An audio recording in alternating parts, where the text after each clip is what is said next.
Halo sahabat-sahabat Pagesa, jumpa lagi dengan saya Wandi Kambuno. Pada kesempatan kali ini kita akan membahas ujiran. Ya, apa itu ujiran? Ujiran digunakan dengan tujuan adalah kita ingin mengetahui apakah data sampel yang diambil dari populasi itu acak atau tidak acak. Jadi semakin acak data sampel tersebut yang kita ambil, maka semakin baik. Semakin acak, semakin baik. Ya, contohnya. Kenapa saya bilang semakin acak semakin baik? Dan contohnya misalkannya kita ingin mengukur tingkat kepuasan konsumen yang datang ke toko kita yang belanja, ya, yang belanja. Jadi kalau ada sekumpulan anak muda datang ke toko kita belanja, misalkan ada 5 orang, yang belanja cuma 1 orang, berarti yang kita kasih angket itu cuma 1 orang. Kalau 2 orang yang belanja dalam sekumpulan anak muda itu, maka kita kasih angket 2 yang belanja, ya. Yang 3-nya kita nggak kasih. Karena kalau kita kasih semuanya, 1 jawab ya, ya semuanya jawabnya ya. Jadi saya rasa yang ingin belanja saja supaya tidak bias jawabannya, ya. Dan setelah itu kita akan memberikan ke responden yang lain yang tidak sekumpulan anak muda itu. Begitu seterusnya, ya. Asumsi ujiran itu adalah non parametrik, ya. Dan skala datanya adalah numerik dan kategori. Kalau dia numerik ya, interval dan rasio, maka kita harus konversi datanya ke kategori. Nah, skala data numerik dan kategori itu, silakan tonton video-video sebelumnya ya. Di situ sudah dibahas mengenai apa itu apa itu data numerik dan kategori ya. Nah, di sini kita misalkan mempunyai data seperti ini ya. Ini data seperti ini. Ada 20 responden, kita ingin mengambil jawabannya tidak ya, tidak ya, tidak ya, ya. Nah, bagaimana prinsip kerja ujiran? Prinsip kerja ujiran adalah mengurutkan data secara berurutan dengan 2 kategori. Maksudnya begini, kalau jawaban responden ini tidak, maka kita misalkan kasih simbol 0. Kalau jawabannya iya, maka kita kasih simbol 1. Nah, secara 2 kategori ya, berarti di sini adalah 0,1. Misalkan di sini tidak, berarti kita kasih simbol negatif. Kalau ya, berarti kita kasih simbol positif ya. Di sini ya-nya ada 2. Ya, berarti positif. Kalau di sini kan 0, berarti kan ini. Ya, kalau di sini ya. Nah, ini kan ya nih ya, simbolnya 1, berarti kita kasih positif. Ini tidak, berarti kita kasih simbolnya adalah negatif ya. Begitu seterusnya. Nah,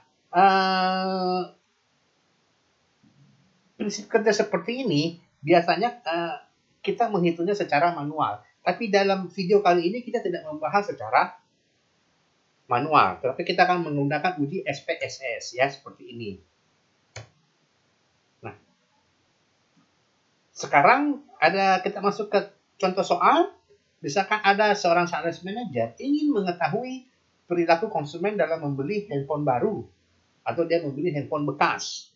Ya, apakah setelah membeli handphone baru atau bekas ini, si pembeli ini langsung mencari aksesorisnya, aksesoris handphone tersebut, ataukah tidak? Nah,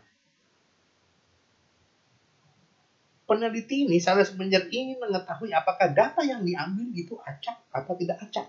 Nah, jadi datanya ini, dia ingin mengetahui ini acak nih apa tidak acak nih. Data ini diambil. Ya, oke. Kita akan menguji datanya. Nah, sebelumnya itu kita menetapkan uji hipotesanya dulu. Apa itu uji hipotesa? Nah, untuk membahas uji hipotesa, silakan Anda mencari video-video sebelumnya ya. Apa itu uji hipotesa? Saya di sini sudah membahasnya ya. Nah, di sini adalah Hanona, hipotesi awalnya adalah data sampel adalah random ya. Berarti kalau hipotesa alternatifnya adalah tidak random ya. Dengan tingkat kepercayaan tentunya adalah 95% ya. Oke. Di sini statistiknya adalah jika p-value-nya lebih kecil daripada 0,05, maka data tidak mendukung keacakan ya. Jika kalau nilai sig-value-nya lebih besar daripada 0,05, maka tolak data tidak random atau tidak acak. Nah, ya. Oke. Kita akan masuk ke SPSS untuk menguji datanya. Oke, sahabat-sahabat Wakesa, kita sudah masuk ke SPSS ya. Di sini kita mengisinya, kita masuk ke variable view ya. Sebelum masuk ke data view ya, kita ingin mengisi data view ini, kita masuk ke variable view dulu ya untuk mengisi variabelnya ya. Jadi namanya adalah kepuasan ya. Tipenya adalah numerik saja, bitnya ya, lebarnya 8, desimalnya kita nggak pakai desimal, berarti kita tulis 0 aja ya. Nah ini labelnya ya. Labelnya kita kasih jawaban saja. Nah ini adalah value-nya ya. Value-nya adalah tadi di sini adalah 0 ya. 0 berarti dia tidak. Kalau 1 berarti dia ya. Kita kasih labelnya dulu.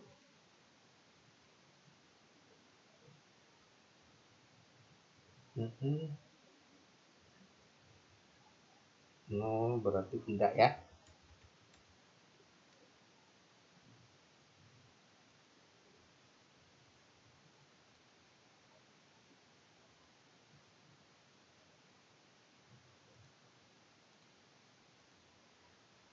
No berarti tidak. Oke.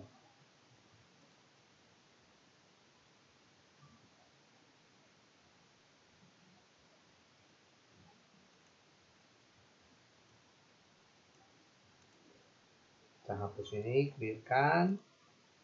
Misalnya ya, clearkan saja. Nah, oke, seperti ini ya.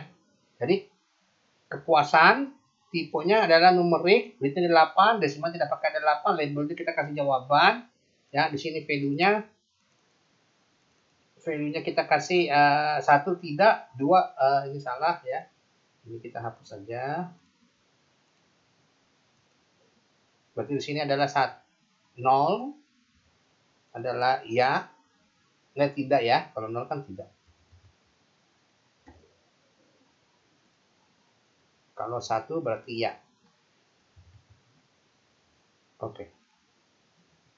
Nah, ini yang penting di sini adalah ini bukan scale ya, bukan ordinal tapi nominal kita pilih karena kan kita memakai skala datanya kategori nominal ya. Berarti kita masuk ke data view ya. Nah, ini kita isi ya. Kita isi ini datanya tadi, kita copy saja. Ini kita copy saja datanya.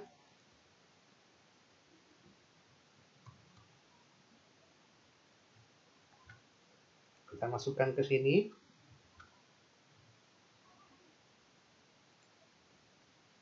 Nah, setelah kita mengisi variable view dan kita sudah copy datanya ke data view seperti ini, maka saatnya kita akan menganalisa apakah ini datanya random apa tidak random ya. Kita masuk ke analyze ya.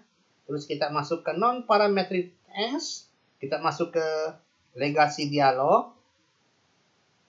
Kita masuk ke runs ya. Ini dia. Ini tadi seperti ini jawabannya ya. Nah, seperti ini kita pindahkan ke test variabelnya ya. Yang lainnya tetap, kita klik OK. Nah, ini hasilnya ya, run testnya.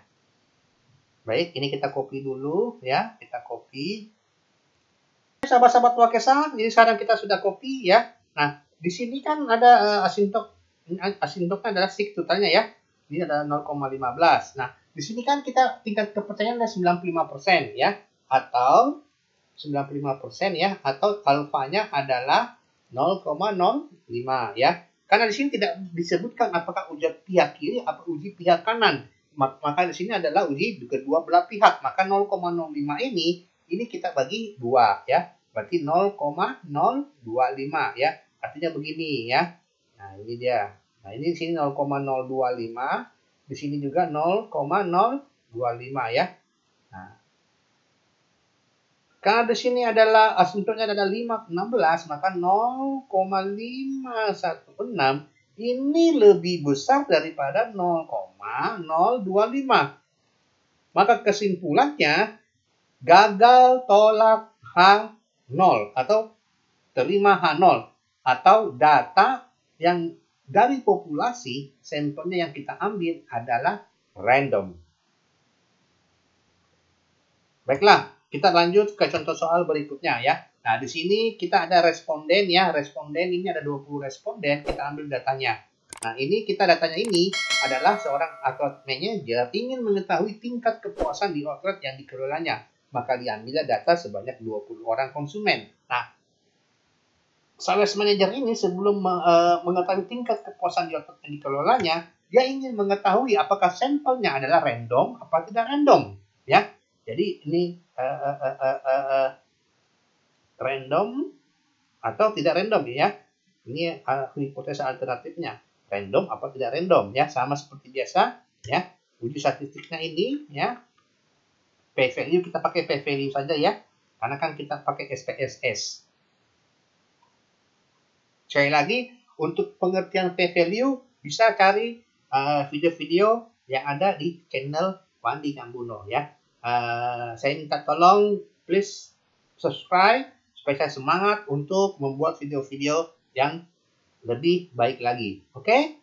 Ya, kita akan masuk ke SPSS untuk menguji data ini semua ya. Apakah random apa tidak random. Sudah masuklah kita ke SPSS. Nah, tapi di sini sebelum kita olah datanya ke SPSS, saya ingin memberitahu kalian, di sini saya memakai skala Likert ya untuk mengambil keputusan. Nah, di sini saya membuat skala Likert itu adalah 1 sampai 10, di mana 5 sampai 10 itu adalah puas, saya kasih nilai 2. Kalau 1 sampai 5 berarti tidak puas, saya kasih nilai 1 ya. Nah, ini nilai kepuasan. Nah, ini saya pindahkan ke sini ya. Kalau dia ini ya berarti simbolnya adalah 2222 ya. Nah, di sini variable view-nya yang kita perlu ganti adalah di sini ya. Ini kita perlu ganti, berarti di sini kita hapus ya, ini kita juga hapus ya. Berarti di sini adalah 1, di sini adalah tidak.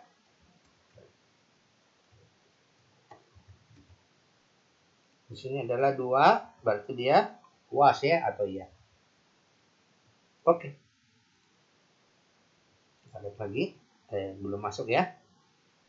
Ini 1 tidak, berarti di sini 2.